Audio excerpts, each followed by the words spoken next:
जय श्री कृष्ण बंधुओं, आपके अपने चैनल भक्ति की शक्ति में बहुत बहुत स्वागत है। चैत मास की संकष्टी चतुर्थी व्रत की हार्दिक शुभकामनाएं। तो आज इस वीडियो में आप सब सुनेंगे चौथ माता की कथा और भगवान विघ्नहर्ता गणेश की कथा। कहा जाता है कि चौथ माता का व्रत और कथा के साथ भगवान गणेश की कथा सुनने से भी व्रत पूर्ण फल प्राप्त होता है। पौराणिक कथा के अनुसार एक गांव में एक सेठ सेठानी थे। उनके एक बेटा और एक बहू थे।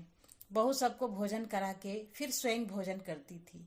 एक पड़ोसन ऐसी भी थी जो रोज पूछती थी कि बहू आज क्या बनाया, क्या खाया, तो बहू कहती ठंडो बासी। एक दिन उसके पति ने ऐसा सुनकर विचार किया कि आज तो पकवान बनाए जाएं, फिर देखे कि मेरी पत्नी क्या कहती है। उसने तरह तरह के पकवान बनवाए और घर के सभी लोग ने एक साथ बैठकर भोजन किया। आज भी पड़ोसन ने पूछा तो बहू ने कहा ठंडो बासी।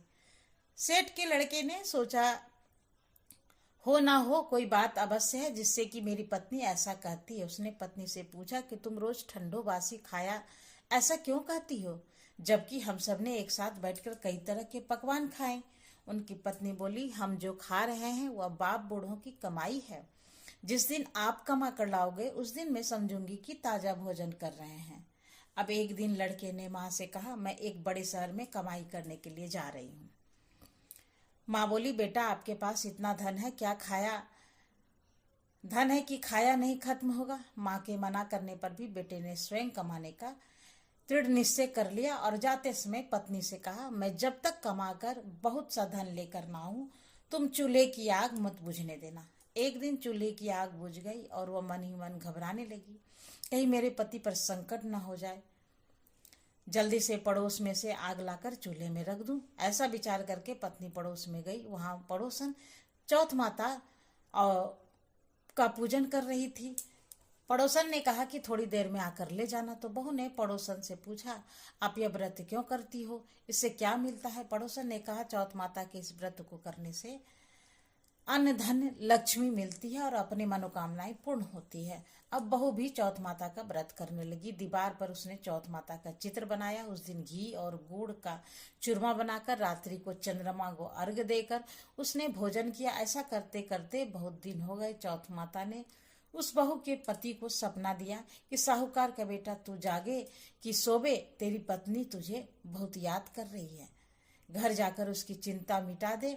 उसने घर जाने की तैयारी की और गाड़ी भर के धन दौलत लेकर चल दिए। रास्ते में एक बड़ा सा काला नाग फन बैठाए बैठा था और कहने लगा, आज तो मैं तुझे डस लूंगा, छोड़ूंगा नहीं, आज तेरी आयु पूरी हो गई है। सेठ के लड़के ने कहा, आज चौथ माता ने मुझे सपना दिया है तो मैं पत्नी से मिलने जा रहा हूँ। वहाँ मेरी पत्नी बहुत चिंता कर रही है, मैं उससे मिलकर जरूर आऊंगा, तब तुम मुझे डस लेना। नाग ने कहा, तुम शपथ पूर्वक कहकर जाओगे तो मैं तुझे जाने दूंगा, परंतु लौट कर नहीं आए तो मैं तुम्हारे घर आकर मैं तुम्हें डस लूंगा। इस प्रकार सांप के वचन देकर वह घर पहुंचा। वहां सभी ने हंसी खुशी से मिला और भोजन करके उदास होकर बैठ गया। उसकी पत्नी ने उदास होने का कारण पूछा तो पति ने काले नाग वाली बात बताते हुए कहा कि यदि मैं उसके पास नहीं जाऊंगा तो वह घर आकर भी मुझे डस लेगा।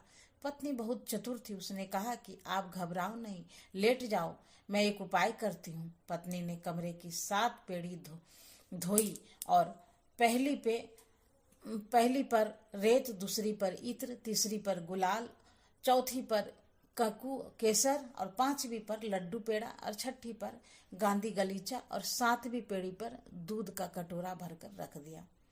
इस प्रकार वह 7 ही पेड़ी सजाकर बैठ गई। आधी रात होते ही नाग आकर पेड़ी चढ़ने लगा। पहली पेड़ी पर रेत में लौट गया और कहने लगा कि सेठ की बहू ने आराम तो बहुत दिया पर वचनों से बंद कर आया हूँ, तो डसूंगा अवश्य ही। इसी प्रकार 7 पेड़ हो गए। नाग आराम करता हुआ और कहता हुआ कि डसूंगा जरूर कमरे में जाने ही वाला था कि चौथ माता ने विचार किया कि मैं इसे नहीं बचाऊंगी तो पूजन को कौन मानेगा। अब तो गणेश जी, चंद्रमा जी और चौथ माता ने उसे बचाने का विचार किया। चंद्रमा जी ने उजाला किया, चौथ माता ढाल बनी और गणेश जी ने तलवार लेकर नाग को मार दिया और ढाल से ढक दिया। अब बहू भी थकी हारी सो गई। दिन निकला तो लोग बेटे से मिलने आए, परंतु बेटा बहू तो उठे ही नहीं। बहुत देर हो गए तो माँ उसे उठाने गई। माँ ने सातों पीढ़ियों पर जो कुछ देखा तो वह बहुत ही घबराई और बेटा बहू को आवाज लगाई। बेटा बहू उठे तो देखा कि एक ढाल तलवार वहां पड़ी है। अब ढाल उठाए तो वही काला नाग मरा हुआ पड़ा हुआ है। और बेटा बहू ने सोचा कि आज तो धर्म कर्म ही आड़े आए हैं, जो भगवान गणेश जी और चौथ माता ने अपनी रक्षा की है। चौथ माता, आपने जैसे सेठ के बेटे बहू की रक्षा की, वैसे ही सबकी रक्षा करना। बोलो चौथ माता की जय। भगवान विघ्नहर्ता गणेश की जय। कथा सुने बिना चौथ माता की व्रत की कथा अधूरी मानी जाती है, इसलिए अब आप सुनिए भगवान गणेश जी की कथा। एक समय की बात है, विष्णु भगवान का विवाह लक्ष्मी जी के साथ निश्चित हो गया और विवाह की तैयारी होने लगी। सभी देवताओं को निमंत्रण भेजे गए, परंतु गणेश जी को निमंत्रण नहीं दिया। कारण जो भी हो, अब भगवान विष्णु की बारी थी। जाने का समय आ गया। सभी देवता अपनी पत्नियों के साथ विवाह समारोह में आए। उन सब में देखा गया कि गणेश जी कहीं दिखाई नहीं दे रहे हैं। तब वे अपना आपस में चर्चा करने लगे कि क्या गणेश जी को न्योता नहीं मिला है या स्वयं गणेश जी ही नहीं आए हैं। सभी को इस बात पर आश्चर्य होने लगा। तभी सबने विचार किया कि विष्णु भगवान से ही इसका कारण पूछा जाए। विष्णु भगवान से पूछने पर उन्होंने कहा, हमने गणेश जी के पिता भोलेनाथ महादेव को न्योता भेजा है। यदि गणेश जी अपने पिता के साथ आना चाहे तो आ जाते। अलग से न्योता देने की कोई आवश्यकता भी नहीं थी। दूसरी बात यह है कि उनको 1.25 मन मूंग, 1.25 मन चावल, 1.25 मन घी और 1.25 मन लड्डू का भोग दिन भर में चाहिए। यदि गणेश जी नहीं आएंगे तो कोई बात नहीं, दूसरे के घर जाकर इतना सारा खाना पीना अच्छा भी नहीं लगता।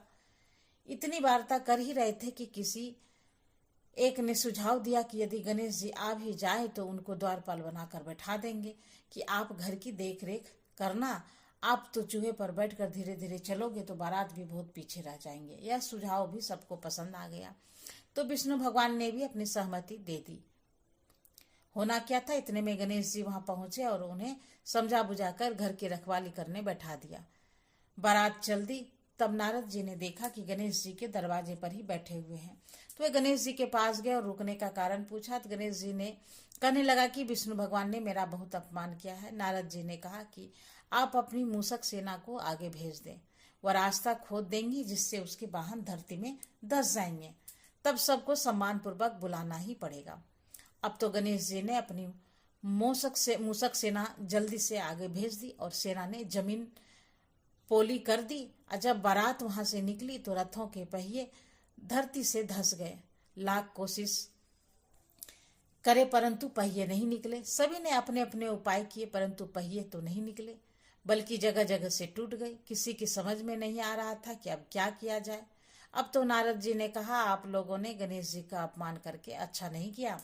यदि उन्हें मना कर लाया जाए तो आपका कोई कार्य सिद्ध हो सकता है और ये संकट टल सकता है। शंकर भगवान ने अपनी दूत नंदी को भेजा और वह गणेश जी को लेकर आए। गणेश जी का आदर सम्मान के साथ पूजन किया। तब कहीं रथ के पहिए निकले। अब रथ के पहिए निकल तो गए, परंतु वे टूट फूट गए थे, तो उन्हें सुधारे कौन। पास के खेत में खाती का काम कर रहा था, उसे बुलाया गया। खाती अपना कार्य करने से पहले श्री गणेशाय नमः कहकर गणेश जी का वंदना मन में ही मन करने लगा। देखते ही देखते खाती ने सभी पहियों को ठीक कर दिया। तब खाती कहने लगा कि हे देवताओं, आपने सर्वप्रथम गणेश जी को नहीं मनाया होगा और ना ही उनका पूजन किया होगा, इसलिए तो आपके साथ यह संकट हुआ है।